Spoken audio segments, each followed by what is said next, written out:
gorgeous, I'm the Fairy Voice Mother, and today I'm going to be reacting and analysing PUTRI ARIANI, one of the most recent viral global superstar explosions to grace our internet. From what I've read, she has been doing the rounds recently on various Got Talent shows. She won Indonesia's Got Talent and she recently got a gold buzz for America's Got Talent. In this sensational audition, she sang and played a song she wrote herself. For it to have been viewed 45 million times in a month, it's gotta be bloody special, so I'm very excited. I decided for today's video that I would check out the version of this song that's posted on her channel for a couple of reasons. The first one is I really don't want to get blocked. Simon, I was just wondering if I could use a clip from America's Got Talent to do a vocal analysis. No. But I do think it's better to support Putri in Putri world. I remember when we still one. You love your voice and your bright eyes. We're together in this love, promise real forever. Oh, she knows what she's doing. She really does. Hear how each line she's sung so far is onset with a her, even when there's no her at the beginning of the word. I remember you love your voice. You love In this love, in this love. What this her sound actually is breath passing through your vocal folds that you haven't converted into sound, so they stay open. Without this her, we get I remember. To open her song, she wants a nice, soft, warm and inviting tone, and by letting her breath pass through the vocal folds before she gently closes them, that's exactly what we get. But she's even more clever than that, because she can control it. Breathy onsets can sometimes be a bit problematic when we don't control them properly, because if we let too much air pass through, we'll get something like, I remember when we were, which doesn't have that same kind of tonal sparkle, and it also requires an extreme amount of breath that would be impossible to maintain over a full phrase. And it has one more benefit in this instance. in this love. They're absolutely bang on, like they were played on the piano. Ascending riffs, or riffs that go in a note pattern upwards as opposed to downwards, are notoriously difficult to control. When we descend the riff, we can just let the voice relax with gravity and just stop it on the way down. But it's the opposite when we go up, because we need to stretch the vocal folds to the perfect length and then add the breath so that they stretch and hit all the notes perfectly on the way up. They're very hard to do. The tactic that she is using here is a mini breath boost. She's kind of punching the notes in as she goes with the breath, kind of like the breath is a staple. Love, love. We're just hearing notes come out perfectly and light, and it's like a magic trick because that breath is in there if you listen carefully. But it's concealed in her vocal brilliance. Something that she might have done to prepare for this is do like a staccato ascending riff drill, kind of like this one. Ho ho ho ho ho, he he he he he he he, and then go over it several times and see if every time you can shrink the presence of that breath in between the notes. And now you left me alone, 'cause you find someone better. You went away with her, and one thing I know, you break my heart, make me so down in a loneliness.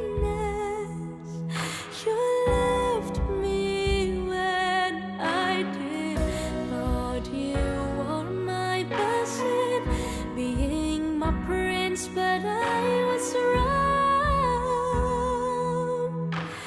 Baby, you changed your thing into blue. She is bloody brilliant. The changes between the registers are so subtle. You would never know where one register ends and another begins. You would never know. But I'm gonna show you. Be my prince. That was a mode 1 register, which means like chest voice. But I. So the die is in the mode 2 and the but is in the mode 1. My prince, but I was So you might be thinking, what's the difference between like a mode 2 and then a falsetto? Is there a difference? Yes. And the big difference is vocal fold closure. The cricothyroid muscle can stretch your vocal folds out and make them thin. And this is mode 2 register. When these thin vocal folds close, we get like a clear, bright sound. And when they start to open, she is so genius because she can control that mode 2 register, whether she wants the vocal folds closing or open. Baby, you change your thing. And that is naturally going to make for a multicolored, beautiful, vibrant and emotional vocal performance because she can express so many different sounds. So you can convey a broader spectrum of feeling. She's phenomenal. If you're someone that's looking for a greater control over these register transitions, my best advice would be make a confident choice on where you're going to change. In what syllable are you going to switch? Like she has switched on the ch. You change. Yeah, ch. You change. Her brain is giving her voice very clear instructions. Without those clear instructions, we are of course much more prone to cracking and stuff like that. And what does mean sort of things that we have written? A great conversation and a beautiful future. Perfect definition of sadly for loud. You break my heart, break my hope. Make me so down in a lonely place. You left me when I did. Thought you were my blessing, being my prince, but I was wrong. Oh baby, you change your pink into the blue.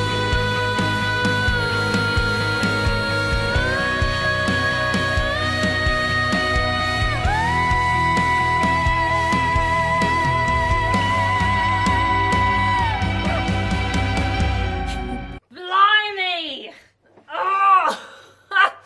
She is the coolest! Alright, so now we've got a whole new realm of impressive things to be impressed by. As she came into that second verse, you might have noticed this register affirmation that we were talking about was like mode 1. It was so strong. What does mean sort of things that we Like those her onsets are gone, nowhere to be seen. She's starting everything with pressure behind the lips now, as opposed to her breath in the throat. And then when she actually does have a word that needs a her, had, the voice breaks because of the pressure she's using in this mode. things that we have written? It does mean all the things that we have. You hear that little cry? She's artistically capitalizing on something that would occur in her voice naturally. So the voice breaking in this context and in many contexts is actually very desirable, and it's not something that should always be controlled. And maybe it is no coincidence that her riffs here are descending now that her voice is stronger. Beautiful future. Beautiful future, and then flow, and they're all descending and they're lending themselves perfectly to this tone, just sinking down. And because she wrote this song, she didn't have anyone to copy. She's had to figure all this out herself, like when is it appropriate to do an ascending or a descending riff, and to arrange the vocal production to be soft in the first bit and strong in the second bit. That is really advanced. You have to be brave and bold and wise about how it all works. And she is all those things, and she's 17, and that is not a high number of years to have developed this kind of awareness. Her lyrics are flippin' adorable. I'll put them on here now. Perfect definition of sadly flower. That's so poetic. I really hope this is not a true story and that she isn't a sadly flower. Don't sadden the flower, silly boys and girls. Break my heart, break my hope. Right, so this is where the mind-blowing happens again. Now she's gone up to this chorus. She's singing all the notes that she sang before, but with more strength. But not with full strength, because that would be, you break my heart, break my hope. Kind of shouty. She knows how to rein it in. This skill, you've probably heard it referred to as the mixed voice, the holy grail, the blend. Her voice sounds quite high, naturally. So mixing notes like this, we call it mix, by the way, because it is like a blend between mode 1 and mode 2 with 2 different muscles working, would be easier for her than someone like Adele with a heavier, lower voice. She's going to want to get much more strong on the top and then flip off. Other examples of exemplary mixers would be Ariana Grande, Tori Kelly, you know, that sort of thing. And it just makes her voice blissful to listen to. You could listen to it for 1,000 years because she's never shouting at you, but she's not breathying you, which is why I like to affectionately refer to the mixed voice as the Goldilocks voice. It's in that perfect balance, and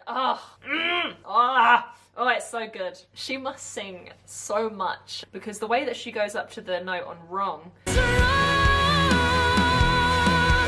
she doesn't even need to move her face. It's just like the note just falls out because it's so perfectly situated here in terms of muscle grouping.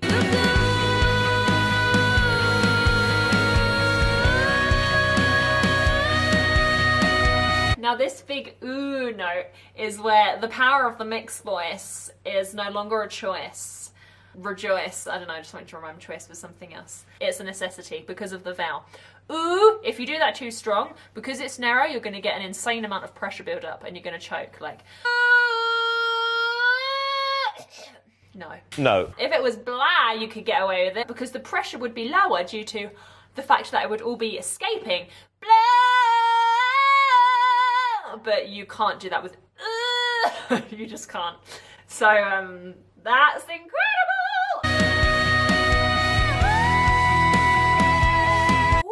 Breathy onset there to get her up, and it's just perfect. But it's perfect without being devoid of emotion, and that's really special when you can deliver a vocal performance that is technically outstanding but you also feel something. That's Celine Dion level shizzle right there.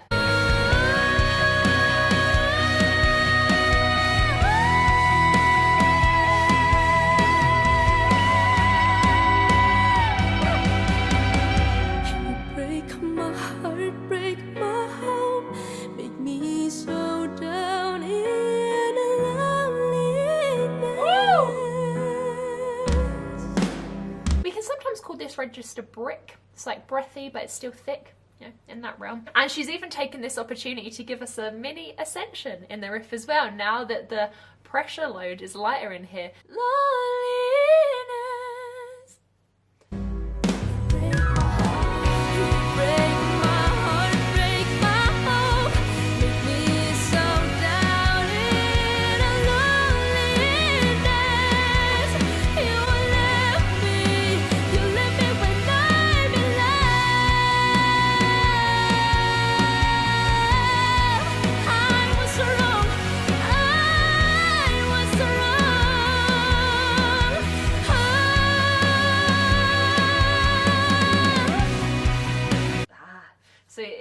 Talking about onsets again, she starts that note with like a little creak, like a very mini one, to make sure that the vocal folds are not slamming together too much. If she'd have done like a snapshot onset there for the I was wrong, it would have been a bit too yelly, but it wasn't. It sat low even.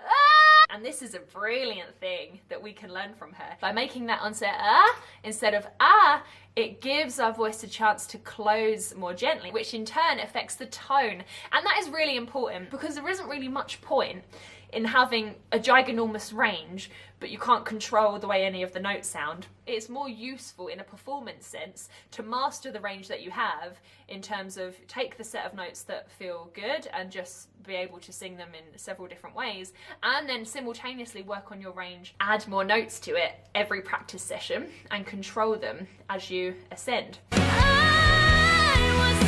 That doesn't even sound real, that riff. I mean, I'm sure it is, but it's insanely fast and accurate. I was wrong, I was wrong, I was wrong.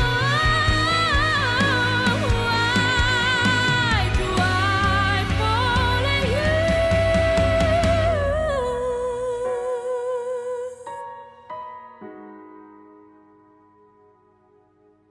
She's so brilliant. Watching her do her thing is just really emotional. It just fills me up to see people get what they deserve. She is, and it's just wonderful. I would describe her voice as unique for the reason that most people just can't do this because of the amount of control that it requires. It is so much harder than just letting rip into like a, oh yeah, because that's just kind of thrown away. But this is never thrown away. Everything is meticulously controlled. And another thing to point out is her voice sounds so exceptionally spine-tinglingly brilliant here, and your voice might sound so spine-tingly and fabulous somewhere else in your range. So also don't be fooled with high notes are where you have to shine. Maybe your low notes shine. Maybe your mid-range shines the best, and you know, work on those different tones. She has just mastered her unique instrument, and that sounds different for all of us. Thank goodness, because we get to enjoy all different kinds of voices that bring us all different kinds of sonic gifts. And that's just what makes me so happy when I listen to her, is because she's taken her raw golden egg and polished it, and then threw it in the sky, and then all the gold confetti came down when Simon pushed a button. I derive immense quantities of joy when I see people using their superpowers that we all have. And although she obviously happened to do this very early at 17 years old, what matters is that it happens at some point, because many of us will have big portions of our lives where we aren't able to pursue things we need to pursue. But that isn't something to worry about, because there's no time limit. You don't have to do it now, you don't have to do it next week, you don't have to do it in the next couple of years, but just know that you will. And think of your life as a book with several chapters, and whatever chapter you're in at the moment, there'll be pages of that you have to turn before you can get to the next chapter. So work your way through those pages with the inner knowing that in a couple of chapters' time, things are going to start to align, and you're putting things in place in this chapter to prepare for the next one. I really believe that. I'm sorry I went on a spiritual tangent there, but I don't know, it just came out. It's almost time to love you and leave you until our next video. But before I do that, I will read to you today's oracle card. Well, aren't you just so frickin' cute and bright as a button? Fatten up on life. Nourish yourself. Explore your innocence. Go play, have fun before you experience the hard ride ahead. Find your purpose now. You are going to need that focus. I feel so aligned in our quest. Thank you so much for watching this video today. I hope you've enjoyed this as much as I've enjoyed making it. If there are any singers or voice users of any kind you would like to see me react to, please do let me know down below in the comments, as it is always my pleasure. If you managed to make it to the premiere, then welcome, and thank you so much. Big premiere hug for you. And if you're here at any other time, then a big hug for you anyway. If you fancy joining our Patreon and voting every week for the performance you'd like me to analyse, then you can. Have a wonderful day. I love you very much, and I cannot wait to see you again in the next video. Mwah. Bye. I'm a happy bean. I love her band. They have a fabulous energy. The guitarist looks like the dad of the bassist. Also, they have a really good bond, those two over there. You just don't know where one register starts and another begins. Wait. Close the vocal fold.